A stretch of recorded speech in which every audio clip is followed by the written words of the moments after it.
Shalom, selamat bertemu kembali dalam program Gospel Talk Free Online Theological Course. Kita akan melanjutkan pembahasan dan pembelajaran kita saat ini. Mari sebelumnya kita satu dalam doa, kita berdoa. Bapa, kami mengaku tanpa pertolongan-Mu, kami tidak mampu menjadi berkat dan juga menerima berkat. Karena itu kami mohon kehadiran dan pertolongan-Mu dalam pembelajaran kami ini. Kami hanya memulai program ini di dalam nama Tuhan kami, Yesus Kristus. Amin. Saudara-saudara, kita, sekali lagi saya ulangi, selama ini sudah belajar yang pertama, keutuhan definisi teologia, yang kedua, keutuhan syarat berteologia, dan yang ketiga, yang mulai perjumpaan terakhir dan sekarang adalah keutuhan karakter teologia atau berteologia. Seperti itu. Jadi teologia harus memiliki dimensi karakter. Seperti itu. Itu yang akan kita bahas saat ini, yakni keutuhan karakter teologia. Dan yang akan kita bahas karakter teologia yang pertama adalah karakter teologia ortodoksi yang ortopati dan ortopraksi. Jadi karakter pertama ini, teologia harus berdimensi, karakter yang memiliki 3 dimensi, yang tidak terpisahkan, yakni karakter teologia ortodoksi, yang ortopati, dan ortopraksi. Bapak Ibu Saudara perhatikan kata yang, bukan dan. Kalau dan cenderung terpisah, tapi kalau yang ada dalam kesatuan. Jadi yang pertama kita belajar karakter teologia ortodoksi yang ortopati dan ortopraksi. Seperti itu. Orang, ini kita sudah bahas sebelumnya, tapi saya ulangi lagi. Orang yang berteologia adalah orang yang mengenal Allah dan mengenal kebenaran Allah. Dan pengenalan akan Allah dan kebenarannya ini akan memerdekakan orang tersebut dari dosa, sehingga menghasilkan hidup yang benar secara objektif maupun subjektif di dalam Yesus Kristus. Jadi orang yang mengenal Allah dan kebenarannya pasti memiliki kebenaran, bahkan hidup benar, baik secara objektif maupun subjektif dalam Yesus. Alkitab, Perjanjian Lama dan Perjanjian Baru memakai istilah emet untuk kebenaran dan sadek untuk hidup yang benar atau hidup sesuai kebenaran. Jadi emet adalah kebenaran, sedangkan sadek hidup sesuai kebenaran objektif tersebut. Jadi orang yang mengenal Allah dan kebenarannya, dia akan mengalami emet, kebenaran yang objektif, tapi juga akan menghasilkan sadek, kebenaran yang subjektif. Artinya, makin hari makin hidup sesuai emet atau sesuai kebenaran. Dalam bahasa Yunani dipakai istilah aletheia dan dikaisune. Sama dengan tadi bahasa Ibrani emet dan sadek, bahasa Yunani memakai kata aletheia dan dikaisune. Aletheia adalah kebenaran itu sendiri, kebenaran yang objektif, tetapi orang yang mengenal Allah dan kebenarannya, aletheia-nya, emetnya, pasti menghasilkan dikaisune, hidup sesuai aletheia atau hidup sesuai emet. Dalam bahasa Inggris dibedakan dua kata ini. Emet, aletheia diterjemahkan dengan kata truth. Diterjemahkan dalam bahasa Indonesia dengan kata kebenaran. Akulah jalan kebenaran, ya seperti itu pakai truth, ya. Tetapi kata sadek dan dikaisune dalam bahasa Inggris diterjemahkan dengan kata righteousness, artinya hidup sesuai truth. Tapi dalam bahasa Indonesia sayang sekali hanya dua-dua kata ini, baik truth maupun righteousness, aletheia maupun dikaisune, itu diterjemahkan dengan kata yang sama, kebenaran. Seperti itu. Jadi orang yang mengenal Allah dan kebenarannya pasti memiliki atau berada dalam kebenaran objektif dan sekaligus berproses secara pasti dengan termasuk dengan cara Allah akan berproses hidup sesuai kebenaran tersebut.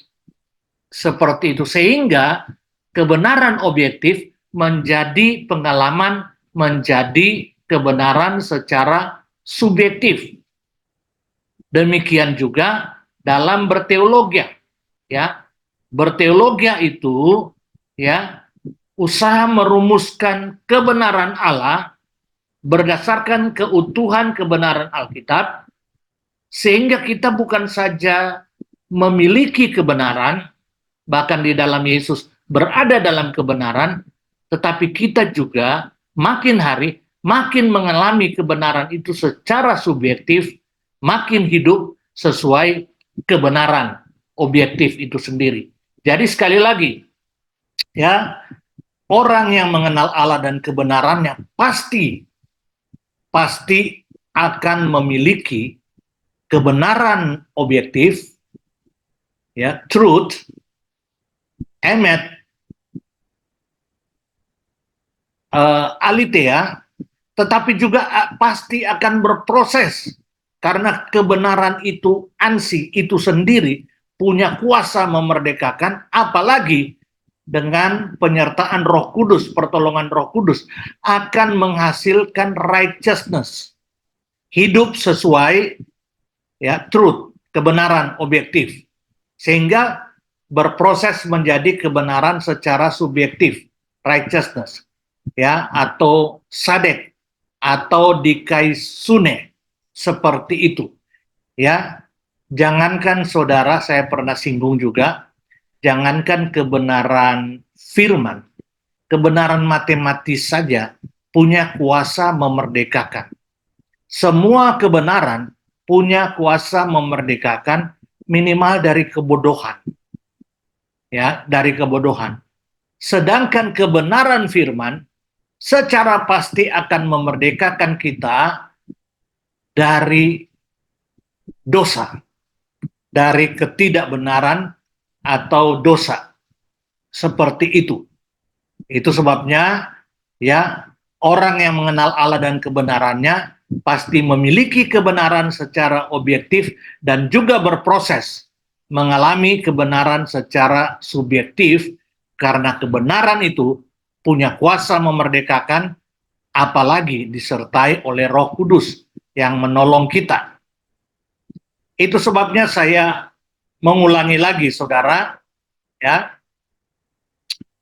Roma 11 ayat 36, ini cara Allah berkarya, itu berpusat pada Allah, ya, termasuk dalam hal teologi, dikatakan sebab segala sesuatu adalah dari Dia, termasuk ya rumusan kita yang benar itu adalah dari Dia dan oleh Dia, dikerjakan oleh Dia melalui firman dan rohnya dan kepada Dia, untuk Dia.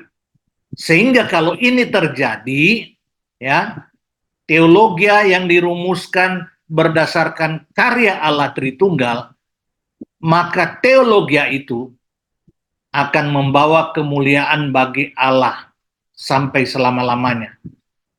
Sebab segala sesuatu adalah dari Dia dan oleh Dia dan kepada Dia, bagi Dialah kebenaran, kemuliaan sampai selama-lamanya. 1 Yohanes 1 ayat 2, pasal 2 ayat 4, 1 Yohanes 2 ayat 4. Barang siapa berkata aku mengenal Dia, tetapi ia tidak menuruti perintahnya, kebenarannya, kehendaknya, ia adalah seorang pendusta dan di dalamnya tidak ada kebenaran. Kalau Allah berkarya menolong kita mengenal kebenaran, maka Dia juga berkarya menolong kita untuk hidup sesuai kebenaran. Karena kebenaran firman sekali lagi punya kuasa memerdekakan kita. Jadi penulis 1 Yohanes berkata, ya, kalau kita tidak menuruti perintahnya, ya, jadi kalau kita berkata aku mengenal Dia tetapi ia tidak menuruti perintahnya, ia adalah seorang pendusta dan di dalamnya tidak ada kebenaran. Yohanes 8 ayat 31 sampai 32. Maka katanya kepada orang-orang Yahudi yang percaya kepadanya, jikalau kamu tetap dalam firman-Ku, kamu benar-benar adalah murid-Ku, dan kamu akan mengetahui truth, kebenaran. Dan truth itu, kebenaran itu, akan memerdekakan kamu, sehingga kamu makin hari makin hidup sesuai truth, menjadi dikaisune, ya, righteousness, ya, secara subjektif. Secara objektif kita sudah benar di dalam Yesus, status kita benar, tetapi secara subjektif kita berproses makin hari makin hidup sesuai dengan kebenaran Allah. Seperti itu. Dikatakan selanjutnya, ya, ini juga saya sudah jelaskan, saya ulangi lagi supaya jangan lupa, ya. Ada 3 kutub besar dalam teologi di sepanjang sejarah gereja, yakni kutub teologi monergisme yang aplikatif. Kata monergisme itu dari kata mono, tunggal. Artinya monergisme mutlak adalah karya Allah. Semata, tunggal, semata-mata karya Allah. Teologi itu semata-mata karya Allah. Tetapi teologi yang benar, ya, truth yang benar, pasti menghasilkan righteousness, ya, kebenaran secara subjektif, sehingga dikatakan monergisme yang aplikatif. Pasti beraplikasi karena kebenaran Allah yang dikerjakan oleh Allah, monergisme, itu punya kuasa memerdekakan dan melalui pertolongan Roh Kudus sehingga terjadilah monergisme, teologi monergisme yang aplikatif. Tapi dalam sejarah gereja muncul penyimpangan. Penyimpangan pertama adalah kutub teologi sinergisme yang aplikatif. Kalau saya memakai istilah isme, monergisme itu mutlak, sinergisme itu mutlak. Jadi kalau sinergisme yang aplikatif, berarti harus ada sinergi, mutlak harus ada sinergi. Kalau tidak, tidak akan teraplikasi, tidak akan muncul teologi yang utuh, itu maksudnya. Jadi maksudnya seperti apa? Sinergisme yang aplikatif. Artinya ada karya Allah, tapi juga ada karya manusia. Kalau hanya karya Allah, tanpa ada karya manusia, maka tidak akan aplikatif. Tidak akan ada teologi yang yang subjektif seperti itu. Walaupun Allah Maha Kuasa tidak mampu menghasilkan teologi yang aplikatif kalau tidak ada sinergi dari manusia. Jadi harus Allah, mutlak harus Allah dan manusia. Kalau tidak Allah bertepuk sebelah tangan. Wah, ini menurunkan Allah menjadi bukan Allah, saudara. Ya, sehingga harus mutlak ada karya manusia. Inilah kutub teologi yang kedua, ya, sinergisme yang aplikatif. Yang lebih mengerikan lagi kutub yang ketiga, kutub teologi monergisme, tidak aplikatif. Perhatikan kata tidak. Yang pertama, yang aplikatif, monergisme yang aplikatif. Yang ketiga ini, monergisme tidak aplikatif. Jadi mutlak karya Allah, tapi tidak harus teraplikasi. Ya, tidak harus muncul secara subjektif. Walaupun dia tidak bertobat terima Yesus. Walaupun dia tidak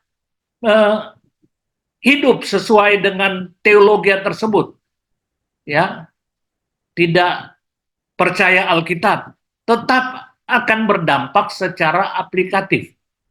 Ini dalam universalisme dan bermetamorfosa, ya, dalam teologi modern, teologi postmodern, termasuk yang lagi ramai sekarang, ya, teologi progresif atau Kristen progresif, tapi diartikan secara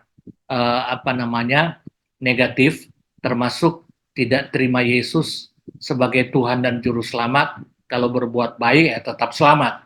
Seperti jadi universalisme, ya, seperti itu. Itu tiga kutub, ya, teologi. Nah, kita akan belajar kutub teologi monergisme yang aplikatif. Kutub teologi monergisme yang aplikatif secara pasti akan menghasilkan karakter teologi yang benar, yang berdimensi tiga, ya, itulah karakter teologi ortodoksi yang ortopati dan ortopraksi. Jadi kalau Allah berkarya, termasuk menolong kita berteologi, maka teologi yang dihasilkan pasti memiliki karakter berdimensi tiga. Berdimensi tiga, yakni berdimensi teologi ortodoksi yang, perhatikan kata yang, ya, tidak terpisah, satu kesatuan. Ortodoksi yang ortopati dan ortopraksi. Ortodoksi berasal dari akar kata bahasa Yunani, yakni ortos atau orto, yang berarti benar atau lurus, dan doxa yang berarti pendapat atau ajaran. Jadi ortodoksi berarti pendapat atau ajaran yang benar sesuai dengan keutuhan kebenaran Alkitab. Jadi itu dimensi pertama, ya. Teologi yang sejati pasti menghasilkan karakter teologi dalam tiga dimensi. Dimensi pertama, dimensi ortodoksi. Jadi dia punya ajaran, pendapat, pengakuan, ya, yang benar sesuai dengan keutuhan Alkitab. Seperti itu.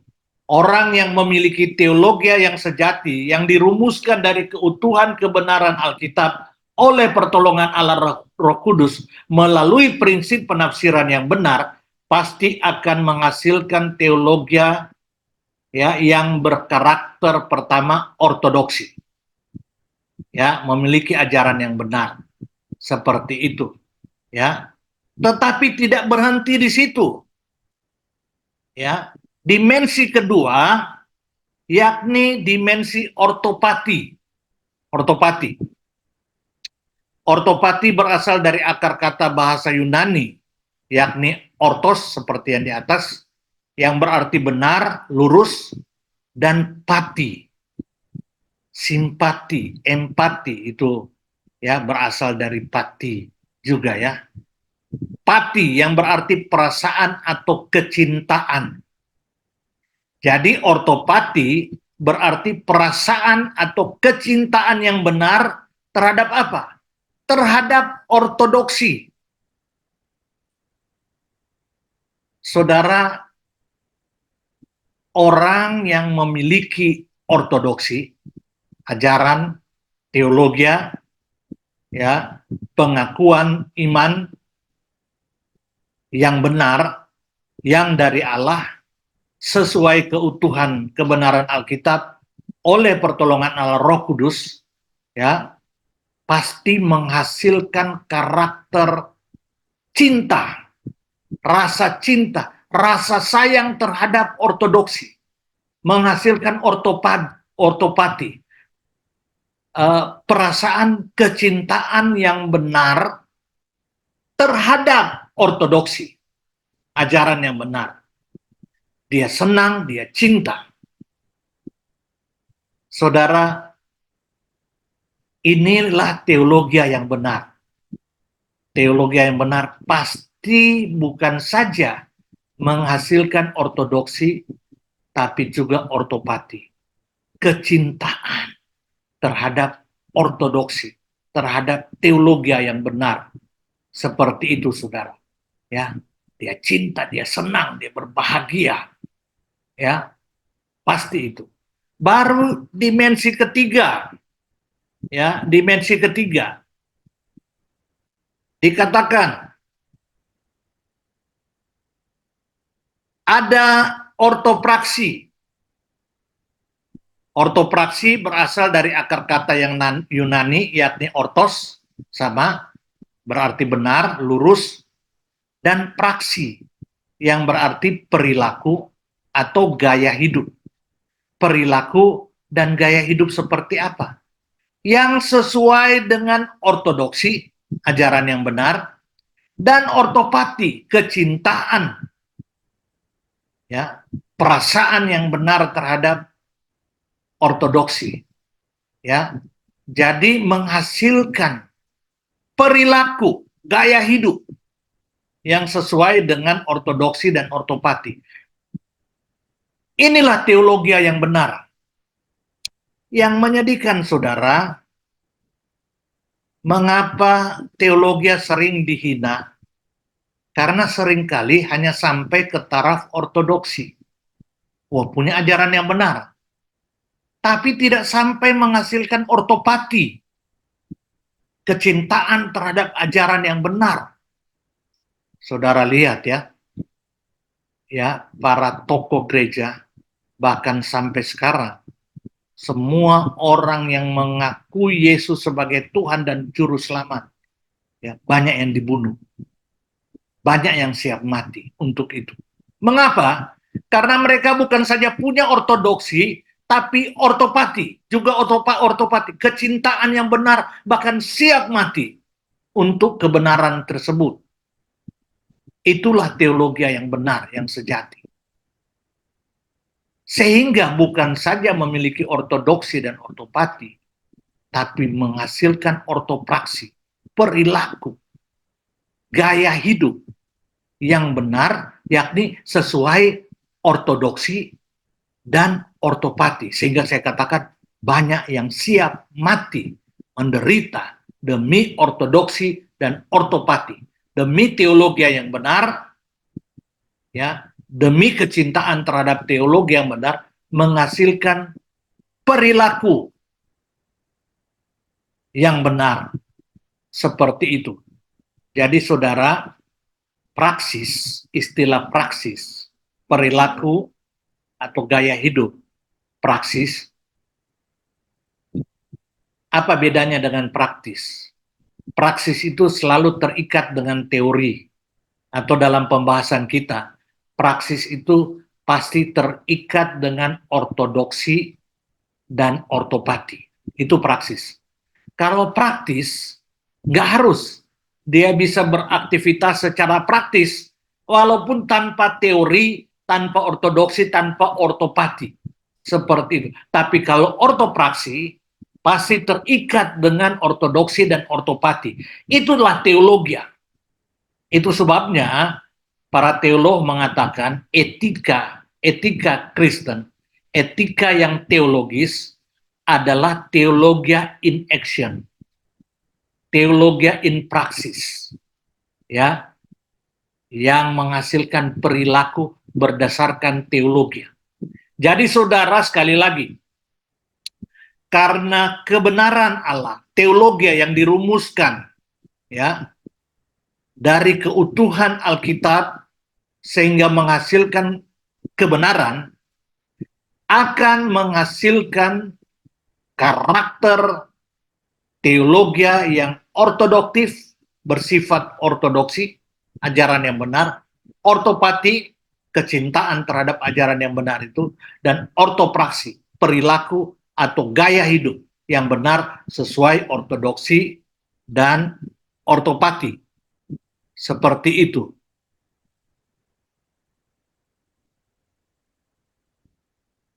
Itu sebabnya teologi memenuhi prinsip ilmu, yakni ilmu yang berdimensi 3. Ilmu dikatakan ilmu karena ada faktor ontologis. Ontologis itu kebenaran yang objektif. Kebenaran epistemologis, mencintai kebenaran dan mulai merumuskan kebenaran. Dan kebenaran yang aksiologis, mulai mengaplikasikan kebenaran. Itulah ya dimensi ilmu. Ilmu dikatakan ilmu karena ada faktor ontologis, epistemologis, dan aksiologis. Atom, kebenaran atom, ya, itu tidak dibuat manusia, ditemukan oleh manusia. Saya percaya itu pun terjadi dalam anugerah Allah. Semua kebenaran, ya, ditemukan. Setelah ditemukan, timbul kecintaan akan ontologis itu, sehingga mulai merumuskannya secara epistemologis, dan akibatnya menghasilkan aksiologis, ya, aplikasi ilmu, kebenaran ilmu tersebut. Atau dalam ilmu pendidikan, ya, dalam ilmu pendidikan, pendidikan dikatakan pendidikan kalau dia berdimensi 3, berdimensi kognitif, afektif, psikomotoris. Jadi seorang pendidik menjadi berhasil didikannya kalau menghasilkan kebenaran kognitif, ya, kognisi dimengerti dalam pikiran,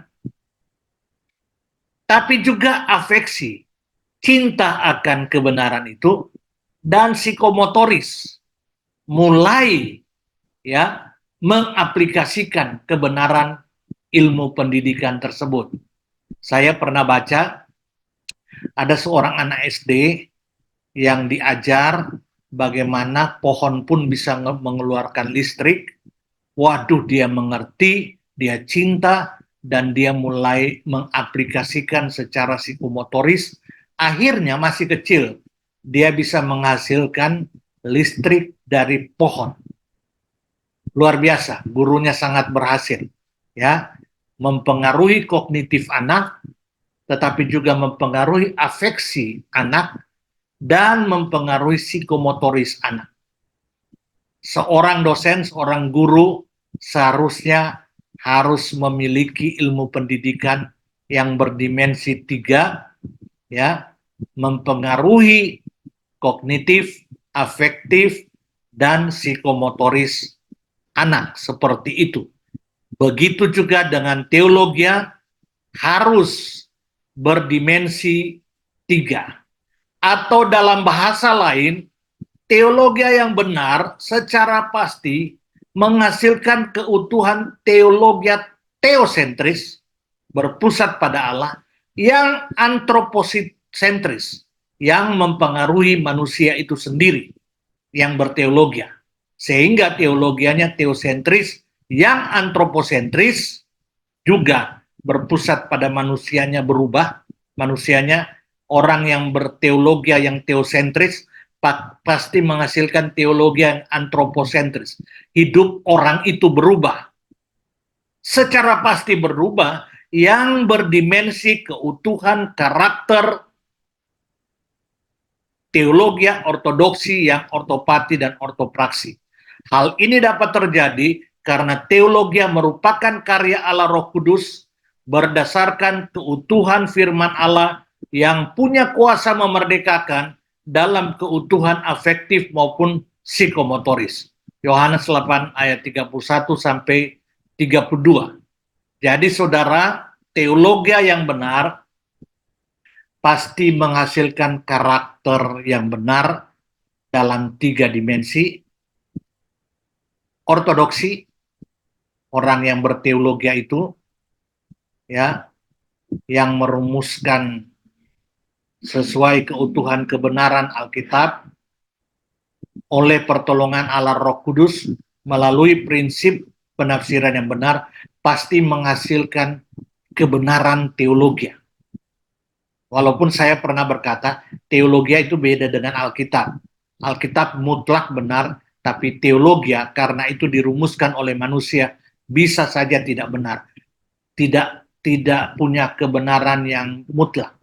Tetapi kalau teologi itu dirumuskan secara benar oleh karya Allah melalui prinsip penafsiran yang benar oleh pertolongan dan iluminasi Allah Roh Kudus, pasti menghasilkan teologi yang mendekati kebenaran Alkitab.